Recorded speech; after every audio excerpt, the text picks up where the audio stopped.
Good morning and welcome to another episode of Business Beat with me, Odette. Today we are at the iconic Constitution Hill.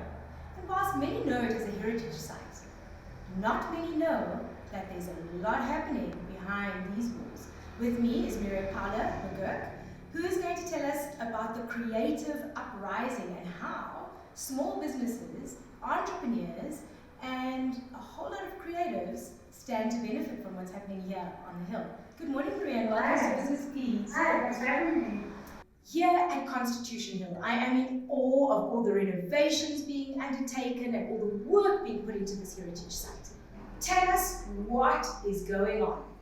It's a very exciting time here at Constitution Hill. We're developing a space called the Creative Uprising Hub, which is a variety of physical spaces and online opportunities and programs focused on creative entrepreneurs. So who are creative entrepreneurs? It's a great question because lots of creatives don't even realize that they're entrepreneurs. They work for themselves often and up to 1 to 5 employees. It's a micro enterprise globally. So 90% of the creative economy is made up of micro businesses. Right. And that could be just you working by yourself as a freelancer, up to you having a small business that is registered, employing up to 5 people in general. Mm-hmm. It sometimes has more, but the average is 1 to 5 employees. So I've seen a lot of spaces. I mean, we're in one of the spaces, right? I've also noticed that each space is almost a space within a space. So whilst they're all creative, they're not necessarily having to worry about competing against each other. You know, the biggest concern in business is, my neighbor going to take my customers? And the mentorship that you're offering. Let's talk a little bit about that. So the creative economy is a very special and potentially impactful sector within every country. Mm-hmm. Lots of governments are starting to focus on the creative economy, and the reason is it doesn't just have a positive impact on the GDP, it also has a positive impact on community, social diversity. Absolutely. A range of elements are positively impact just through developing and supporting the creatives of the economy. The catch is you can't use the same old methods to try and develop the creative economy. You know, you speak so passionately about creativity. As a creative person myself, I totally identify. From one country to one country, if you look at science, a beacon is a beacon. But there are no two countries that share the same culture and art and creativity. I'm a firm believer that the South African economy can only be fixed with entrepreneurship. And what Constitution Hill is doing is not only generating funds to keep the hill alive in terms of being a heritage site that is well maintained. So what you're doing here is phenomenal, because not only are you generating revenue for Constitution Hill to keep what it represents alive for generations to come, you're also developing businesses that are going to be contributors to the economy.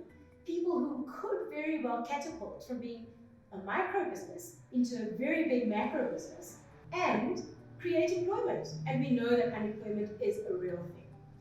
Absolutely. Let's talk about people with side hustles. So 80% of the South African population are millennials. 80% of the 80% have side hustles. What does Constitution Hill offer for people with side hustles? Or do you have to be in business as an entrepreneur as your primary focus? Look, creative hubs are methods of engagement of the creative economy globally. And I've worked with the British Council, I've worked through Southern Africa on creative hubs. There's no model. Yes. There's no one size fits all, which is something that people not in the creative sector struggle with. Mm-hmm. You're not trying to create something that is linear, formal, and dogmatic in approach. What you're trying to do is offer something that gives support to different sectors and different needs of creatives. So when you ask who can get the help, how can they get it, it varies, and it's not ever going to be cast in stone because that's the nature of the sector. It's a very innovative sector. It moves with the times and it moves with the needs. Creative hubs are part of that. Creative hubs are a solution to the needs. One idea that's linked to creative hubs is the notion of makerspaces, which are fourth industrial revolution responses for people to have access to machinery that generally they wouldn't have access to. We took a tour of all the spaces that are going to be made available to these micro businesses. And I've seen space for a fashion designer. I've seen a music studio where musicians can create art. I've seen what will become a dance studio. I've seen a space where artists can create.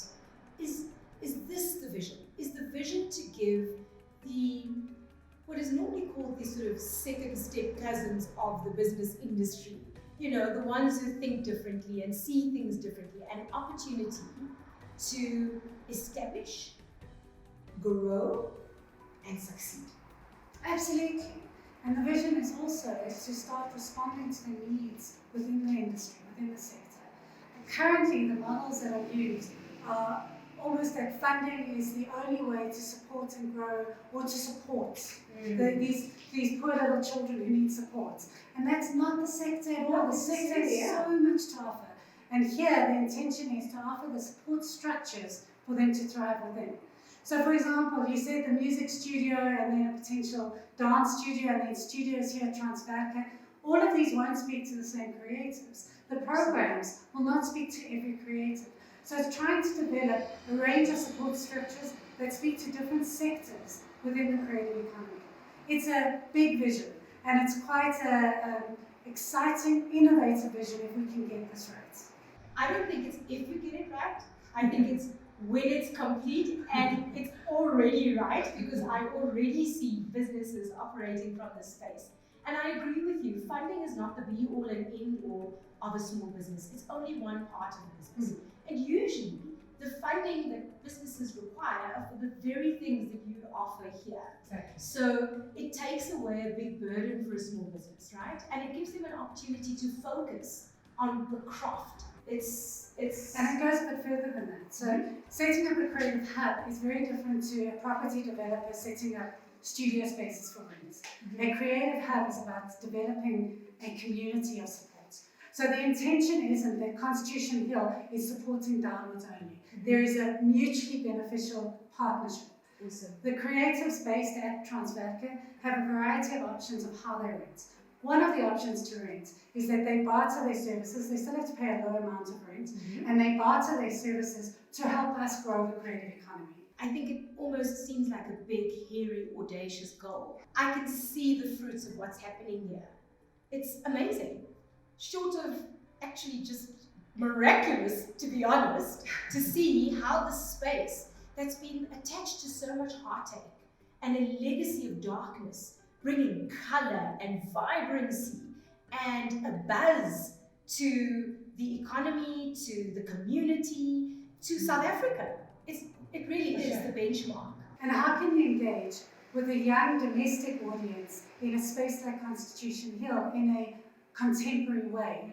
And the intention is never to overshadow the very important work of heritage and education that will continue at Constitution Hill. You will still be able to come on tours. You will still be able to engage with the space. But this is like Tours 2.0, because this is, you come on tour to learn about Constitution Hill and what this heritage site is all about, but as you go through the spaces, you also learn about various careers that could potentially be something that you're interested in if you're a scholar, right? Yeah. You can see from the people that are housed here, it's a mutually beneficial relationship between the small business, the Creative Hub, and Constitution Hill. Thank you for the work that you're doing here at Constitution Hill.